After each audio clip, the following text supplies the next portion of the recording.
घंटी का पूर्ण इस्तेमाल कोई इनसे सीखे सीखे इनसे सीखे।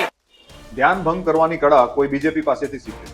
ભારતની જનતાને ખબર ના પડે એ રીતે ભાજપે ગઈકાલે જબરો ખેલ કરી નાખ્યો। જ્યારે અમેરિકા ભારત ઉપર જાત જાતના અને ભાત ભાતના ટેરિફ લાદવાનું હતું, તે જ સમયે ભારતની જનતાનું અને વિપક્ષોનું ધ્યાન ભટકાવવા માટે ભાજપે સંસદની અંદર એ સત્ર બોલાવ્યું અને તેના ઉપર વકફ બોર્ડની ચર્ચા રાતના 2 વાગ્યા સુધી ચલાવી।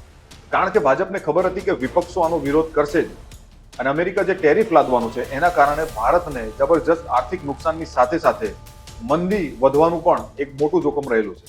પણ અસલી ખેલ તો બીજા દિવસે સવારે ખબર પડી જ્યારે લોકો જાણવા મળ્યું કે અમેરિકાએ ભારત ઉપર 10% થી લઈને 30% સુધીના અલગ અલગ ટેરિફ નાખ્યા છે અને આ ગંભીર મુદ્દાને છુપાવવા માટે સંસદની અંદર વકફ બોર્ડની ચર્ચા 2 વાગ્યા સુધી રાતના ચલાવવામાં આવી અને મીડિયાને પણ હુકમ કરી દેવામાં આવ્યો છે કે ભાઈ અમેરિકાના ટેરિફ વિશે તમે કશું ના બોલતા હતી।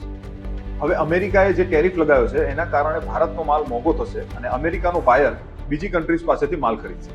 એનો સીધો મતલબ છે કે એક્સપોર્ટ કરનારા યુનિટોમાં મંદી આવશે, સાથે સાથે બેરોજગારી વધશે અને અન્ય માથાકૂટો તો ઊભી જ રહેવાની। તો કેવો લાગ્યો ભાજપનો આ ખેલ? કોમેન્ટ કરીને જરૂર જણાવજો। જય હિન્દ।